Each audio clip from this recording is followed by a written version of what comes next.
cómo era la Lima colonial de la época de Santa Rosa y cómo es que el Perú o Lima produce un fenómeno tan importante como la Santa de América, Santa Rosa. ¿Qué hay de los castigos físicos que supuestamente se infringía? ¿Eran tantos y tan terribles como nos han contado? Y otra pregunta, ¿tenía algún modelo al que seguía Santa Rosa?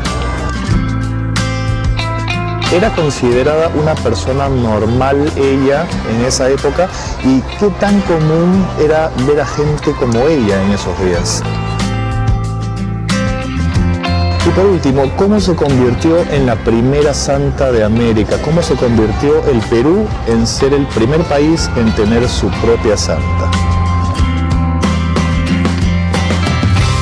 La Santa Rosa histórica es una mujer extremadamente sensible, brillante, dedicada a la vida de oración y a la práctica de las virtudes de la caridad, de la tolerancia.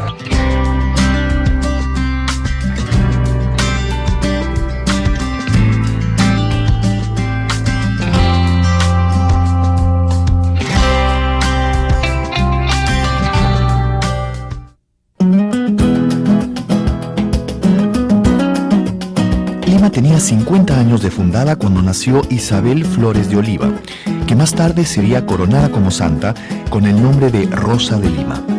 Ella fue la primera persona nacida en el Nuevo Mundo en ser elevada a los altares y su devoción se extendió por todo el planeta cristiano desde el siglo XVII.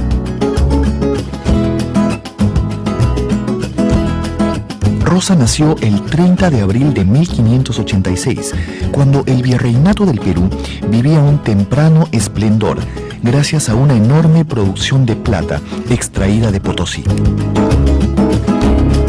Para aquel entonces, la plata de América impulsaba el crecimiento del comercio y la manufactura europea, continente que iniciaba su expansión gracias al sudor y la sangre de los indios del Nuevo Mundo. Ellos dejaban su vida trabajando como peones. Un momento muy curioso, porque al mismo tiempo que hay esta exacerbación espiritual, es también un momento de auge económico. Ese Perú del boom de minero de Potosí, en ese momento el Perú era la joya de la corona española y la atención de la monarquía estaba puesta en ese territorio, que era el que le brindaba muy cuantiosas rentas. Entonces hay una empatía, hay una coincidencia entre el auge económico y el auge espiritual, si tenemos que medirlo por la figura de santidad.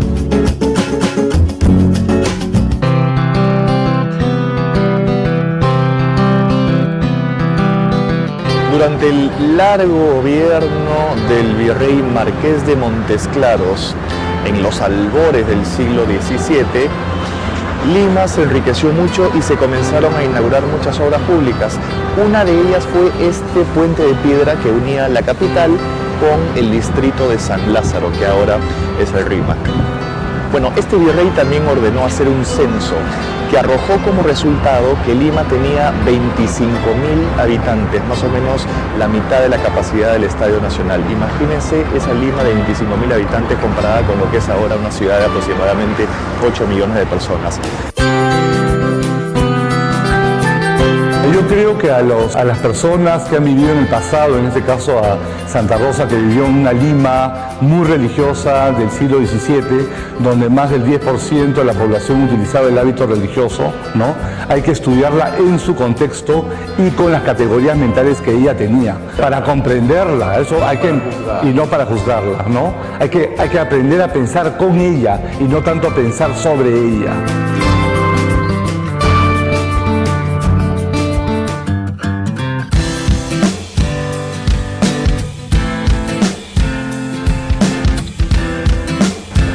Un poco de números.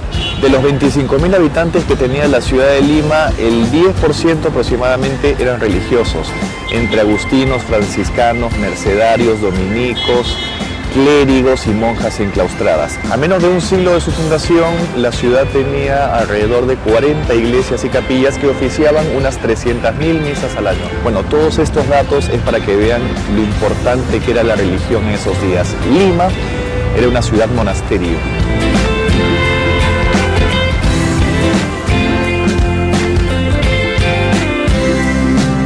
Rosa no estaba sola. Como dice el historiador Ramón Mujica, solo así se explica la insólita proliferación de un ejército de santos y visionarios que por 2 o 3 generaciones recorrió intoxicado de mística y teología las calles de la ciudad. Los únicos 5 santos que ha tenido el Perú vivieron en esta época. Nunca antes ni nunca después el país produjo santos. Eran momentos en que la corona quería dar a conocer al mundo que su labor evangelizadora en las Américas estaba rindiendo frutos.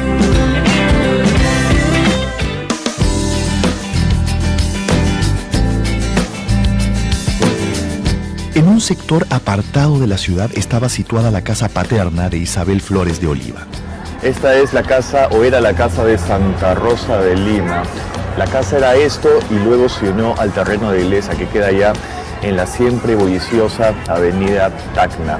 El matrimonio Flores de Oliva tuvo 13 hijos. Santa Rosa era la cuarta de 3 hermanos. Esta casa la compró el padre de Santa Rosa cuando se casó con la madre por una dote que le dio la mamá de la novia. Era una barra de plata y con esa barra de plata fue que compró esta casa. ¿Qué tal dote, no?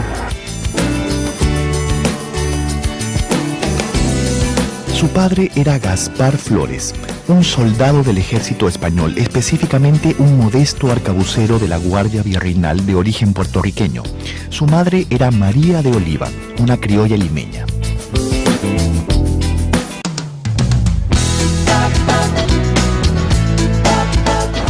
Esta es la iglesia de San Sebastián y aquí bautizaron a Santa Rosa en mayo de 1586 con el nombre de Isabel Flores de Oliva en homenaje a la abuela materna que se llamaba Isabel de Herrera.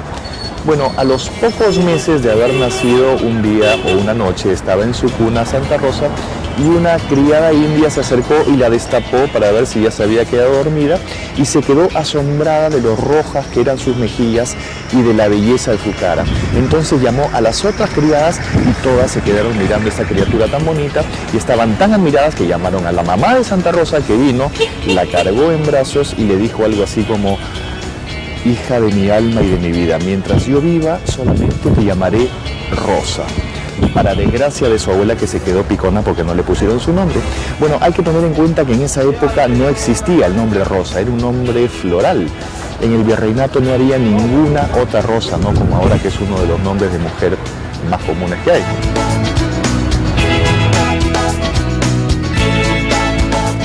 Dicen de que este milagro ya había sido prefigurado en México por la aparición de la Virgen de Guadalupe, que se apareció con un montón de rosas alrededor de ella. Entonces se sugería que la Virgen se había aparecido en México con las rosas para anunciar el nacimiento de Santa Rosa de Lima.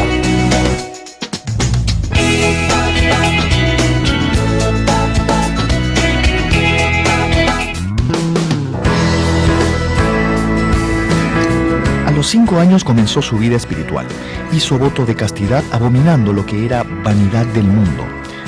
A esta misma edad sufrió su primera enfermedad, la tiña. Tenía la cabeza en carne viva y le salían costras. En medio de sus sufrimientos pedía cantando al Señor que le diese más y más dolores y paciencia con ellos. Una posición es verla como una sierva de Dios, que lo fue desde los 5 años. En que según su biógrafo confesor, el padre Loaiza, fue desde los 5 años en que ella se sintió ya virgen y en cierta forma destinada a Dios.